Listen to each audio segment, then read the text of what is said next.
Hello, everybody, and welcome to the Works Behind Doing podcast. My name is Toby, and today we have an amazing guest in the studio in person of Mr. Yemi Kings, an amazing photographer in the building, international, worldwide award-winning photographer. Thank you. Thank you for Welcome, sir. having me. It's such an honor to be here with you, Oluwatobi. It's such an honor to be at the Petrus Hub. I mean, this is a fantastic space. I mean, this is an hidden gem right at the heart of Ilori, and I think anybody that wants to do great work is such a very beautiful space. I think if I were to be based in Ilori, I'll definitely be working out of here. Amazing. Thank So you very much. great sir. to be here with you. You're so beautiful. Oh my God, thank you so much, sir. I You're welcome. appreciate it. So for people that do not, I don't think that anybody would not know the Yemi Kings, but let's just say that you're living under the rock and you do not know who the Yemi Kings is. Would you like to please introduce yourself, sir? Well, I mean, for those that are living under the rock, and for those that are living above the rock, and those that are living inside Petrus the rock, Okay. my name is Yemi. Yemi Kings. I'm a photographer, creative entrepreneur, and I'm a husband. I'm a father. I've been doing photography for roughly 10 years now, and I'm a son of God, and I enjoy what I do. So I'm basically an artist. Amazing, amazing. So from research that I have made, I've realized that you have a lot of interest. You were into theater, you were into like music. Were you into music at some point? Yes, I was. Yes, you were into music and dancing as well, which is really, really interesting. So I'm trying to understand how someone that has a lot of passions and interests like that decided that, okay, this photography is what I want to do. Thank you for that. It's actually a very, very, stimulating question. Okay.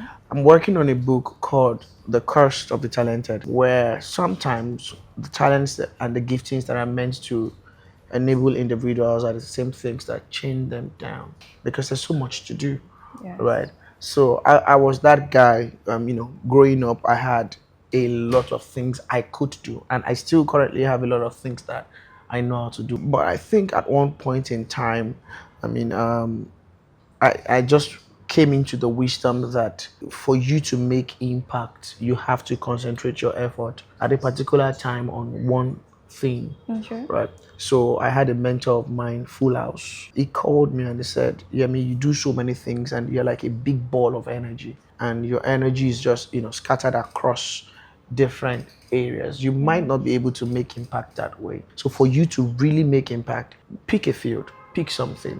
And this was when I was into like 15, and I say it seriously. I had like 15 different things going on. I was an MC, I was a show host, I was a radio host, I was a dancer, I was an actor, I was into different things. I was into fashion, I was into modeling, and photography was there as well. I was into music heavily, stage plays, And then he just said, all these things that you're amazing at, they are good. But you need to pick one thing and then put all your energy in that and then laser it into that. And then when you make impact and when you make name and when you make success doing that one thing, then you can take that success and stamp it on other things. So I think we're at that phase now where we are stamping it on other things. Amazing. But the thing is, I want to know why it was photography you picked. You could have just picked MCing. You could have picked dancing. Why photography? I think, to be very honest with you, as at the time I picked photography as the one thing I was going to focus on, I think it was the newest thing in my hands. At the time, and I'd done every other thing. I was bored. Okay. Right? I was really bored. And I just felt like, you know what? Let's try this photography thing and see how far we can do this. So it was supposed to be for a while. It was until I got bored.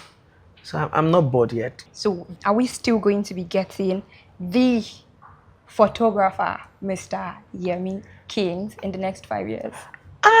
The journey of a man is in the hands of God. Okay. We are nothing but pencils in the hands of the Creator. I mean, if God says, keep doing it, we keep doing it. And if God says, son, it's time for you to move into different things. I mean, we are just sheep in his hands, and we allow him to steer us Okay. into the directions that he wants. So he's the shepherd, and then we just listen. So if it says photography it is for the next few decades, then photography it is. And if it says drop this and go and start farming palm kernel in one back We end move. village, we move because we know that he is the good shepherd, and he lays us on the good grass, and then wherever he puts us, we are safe. So we just follow the One flow. very fantastic thing that I love from like other interviews I have seen with you is how God is like the center of your life, and I think that is really really I amazing. don't have choice now. I mean, fair. I mean, Okay, so was there a particular time in your career that you felt like, nah, this is not it for me. Like photography is not it for me. I don't think I've ever felt like that. Oh, amazing. I don't think I've ever felt like, oh, photography is not it for me. I'm a very restless creative, Okay. but I take my time before I commit to something. So I knew that God would have me do photography, and I knew that even though it seemed as if I just wandered into photography, in retrospect, I've come to understand that the orchestration of my life in God's hands always looked like random wanderings and coincidences and chance encounters. Okay. And but looking back at it retrospectively, I understand that that's actually God's design at work. So coming to understand that God would have me here for a purpose. I mean, I don't think that I've ever felt like photography is not it for me. However, Okay. I've had so many down moments when I feel like, what am I doing wrong? What's happening? Why is this aspect of this not working? Working. I don't have any regrets in my Amazing. life. Always looking forward, always looking at the lessons learned. I don't beat myself up. Yeah. I've failed at several things. I mean, even in photography, it's not been all smooth. We've had deadly, Downtimes. not even downtimes. We've had life-threatening waves that we had to crash through. Okay. It's not been rosy all through, but we don't question the journey. I mean, we just look at it and say, okay, what is it that we did not do right? How could we better structure this? What lessons did we learn from this? Why is this client upset? Why did this money not come in? Why did we botch this job? Oh, why did this client call us back? And then you just start Yeah. looking at it. If it worked, we look at why it worked, and then we apply it again. And if It did not it did work. not work, we try and look at it and understand why it did not work. And then we look at that and then we move forward. But no amazing. regrets. We just keep Amazing. pushing forward. So, was there a particular experience that you had with a client that really shook you and you're like, oh my God, how did this happen? I think the craziest one I had with a client was that one that almost, just ruined everything for me. It was supposed to be, just a very simple gig, but because I was very naive and I was very excited to jump on the project. I mean, I was very informal about the transactions. Okay. And then so everything was just verbal. And then, oh, Yemi, can you do this? Yeah, we can do it for you. And then, we jumped into it. And then by the time we were going to start delivering, I mean, the client kept changing the goalposts Yeah. over different, renegotiating and then changing the deliverables. That must have been really And then, at the frustrating. point, she was like, okay, if you guys are not going to do this refund, but we had already done like 90% of the work. But she was like, no, if it's not 100, it's not 100. So it was just a very messy situation. I mean, at the end of the day, we had to offer some sort of refund to just pull ourselves out, because it's never too late to turn from a bad road. So we had to find a way to just offer a refund and move out. Since that time like this, I mean, the fine print has always been tight.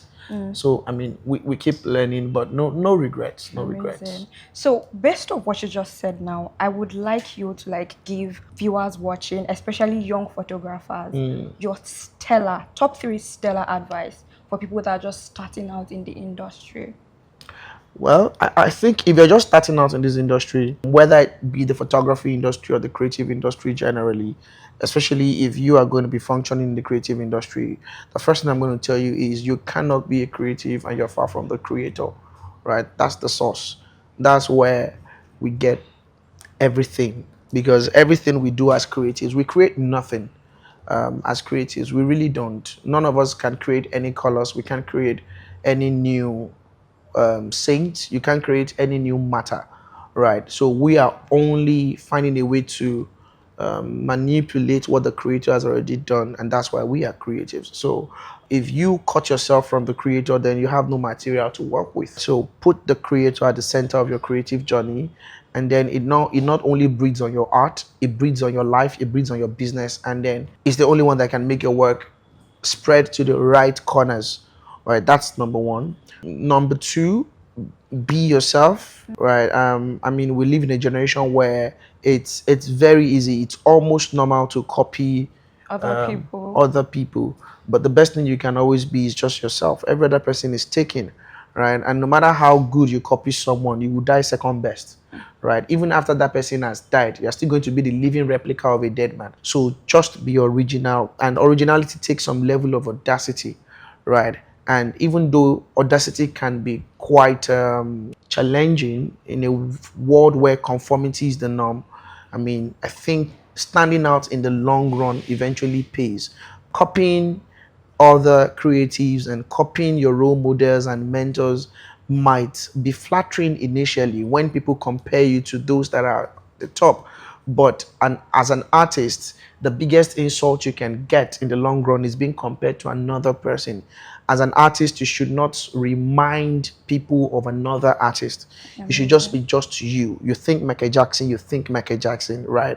You think Beyonce, you think Beyonce. You think Portable, you think Portable. There are no two people like that. So be original. Do the dirty work of finding your originality, and then inside your originality, hide the longevity that your destiny needs. And then thirdly, I will say that pursue excellence like an addict, right? There is nothing technical about your craft that you should not know. You should function in your locality on an international level. The internet is your friend, AI is your friend. You can always find a way to control it. I say AI is like a wild horse, like a wild stallion. In the meantime, if it's going to destroy everybody, before it does, build an empire with it at least. And I think there is nothing technical about your work. There is nothing excellent about your field that you should not pursue. It's very easy right now from the few clicks on your phone to access the top global standard. Ignorance is not an excuse. You can't say you don't know how it's supposed to be done. So whatever it is you're doing, if you're a graphic designer, look at the top companies in the world. You can research into their designers. If you're a fashion designer, look at the top fashion. Even if you're clueless about that industry, you can say, I am clueless about XYZ industry. What are the things I must know as someone coming into it? Who are the top guys? Who are the international gurus? Who are the top global award winning guys? And then you provide their websites, and then you start studying them. I mean, it's only lazy creatives right now that wouldn't have access to the right information. Ignorance is so not an excuse. So you can always do that, and then learn as much, consume information voraciously, because as an artist, you are a sponge. And when the need to create happens, you can only give out what you've What already you, soaked in you. yes, So absolutely. right at the borderline of that thing you call inspiration is actually recollection. So while you're working, your brain is on auto mode, trying to supply you information to us to help you finish the task you are doing based on information that you've already consumed. Because psychology tells us that intelligence is the ability to use already pre-owned information to solve an actual problem. So if you don't have information on your inside, whether you are creative, business information, technical information, artistic information, then by the time you want to create, you've not given your brain the database to actually manipulate data. So I think you do that, and don't be far from God. Back to number one that I Number one, said. yeah. I mean, that's where it flows. That's where it flows from. The ISP photographers, and I say this on all authority. The highest paid creatives are not usually the best creatives. They're usually the smartest, they're usually the wisest. Many of them don't even do the work, but they know how to gather people that can do it. So that having the spirit of God on your inside gives you the extra cutting edge. It's an advantage. So, and it's free of charge. So why not take use of it? Those are really, really amazing advices. Connect with your creator, then be yourself. And then the last one is research. Very, very important. Those are very, very beautiful. Thank you. Beautiful advice. Now, I have one very, very interesting question. I think Okay. this would be our last question before All right. we round up. How much were you paid when you had your first photography gig? I think that was a setup question. I think Afo wanted. Okay. My first photography gig. I'm going to first put it in context. Around the Okay. time, I think my. Oh God. It's such a setup, right? It was your voice, but it was Afolabi's words. This was 2015, 2016, 20, yeah, 2016. Yeah, when we started, and we were, and then there was this Okay, bros, this will be a very, very interesting and there was this bros answer. that came around and he said, "Oh, yeah, me, I'm doing a wedding. I wanted to shoot with me." And I'm like, "Oh, okay, no problem." I said, "I don't have equipment." He said, "No, I'll get you the gear that you need." And it was supposed to be a 3 day stuff. So we went for their pre-wedding from Ife. We went to Erijesha to do the pre-wedding, and then we came back. It was a all day shoot, and the second day was the traditional wedding. We traveled within Please give me a minute. You went from Ife Ife to to Erinjesha Erinjesha and then waterfall, went back and then to went back Ife. to Ife, and then we traveled from Ife again to another village to Okay. go and do the traditional. It was a whole day. Basically, I was just shooting. I was supposed to be the second shooter, but I did all the work, and then we came back to Ife, and on the third day, then we went for the wedding per se, and then we shot the wedding all day. And then the couple was like that they didn't get hotel pictures in their wedding something clothes. Catalog. Yeah. Okay. So we had to go back to the hotel after the reception, and then I shot. So I shot for 3 days, and then I came back, and because I didn't have gear, I didn't have the cameras, I didn't have the card, so I gave back the camera and card to the Egbon, and then I was like, "Sir, my money." So now I was like, no, the couple, they've not paid us. So that the bride's family, they've really squeezed that guy tight. They've collected all his money. So there is really nothing. I said, "Oh God, beg." My babe will ask me what I brought from a 3 day gig. And I said, "Okay, you know what?" So, and to put it in context, right? My friend who was also doing photography, he had started, Kola Matthews, as at then, who Yeah. was my contemporary, did my brother's wedding with Beg for 150K in 2016. Okay. With Beg. Like, Kola is my childhood friend. We grew up at the age of 4 and 5 together. So he practically did it for free for 150,000 naira. 50,000 Right? at 2016. At 2016. So that was for you to have an idea as to how much photography was as at then. And then, so this bros just went to the ATM and gave me 5K.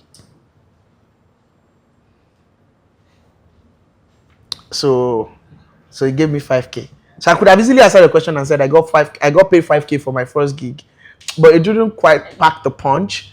So I got paid 5K for my. Does that include transportation? No, fare, no, no, no, feeding? no, no, no. Everything 5K. So when he gave me the 5K, he was like, "Let me just have this one." So anytime I saw him, I'll be like, more. I will. He knows the person. Hey, bro, how far now? This couple call, they never pay. Say, Yemi, those guys, the boy don't go back Abuja. Till this day. Just what? So like 7 months or so after that wedding, I kept telling him, "Don't give them pictures, because once you give them pictures like this, it don't be that." So the guy said, "Lie, forget. I will have tight." And then one day I was just perusing on the system, and I saw that this guy, not only had he edited the images, he had branded it his own company name, he had done black and white, he had designed photo book, he had delivered the entire job to the client. And I saw it and I just kept quiet. So as I was leaving the office, I just asked him, I said, "Hey, Mohafa, that couple," it was just like, "Oh, you mean that very useless couple? I did not touch their work. They did not." I said, "Okay." I was hurt. But I forgave him. I was just like, it's just one of those things. But I don't think I've worked with him ever since then, and I'm not sure I ever will. Wow, that is. I'm not even sure he's still doing photography. Is he? Nah, he's not doing. That's a lot. He left the industry for us, so. Period. That's all that matters. It has been a wonderful time with you in the studio, Mr. Thank you. Yemi. Thank you. I've had the most amazing time here. Thank you so much for gracing Thank us you. with Thank you. your beautiful, beautiful presence. We Thank are you. really, really Thank you. grateful. Such a breeze chatting with you. I mean, Thank you it's so much, amazing. sir. Thank you so much.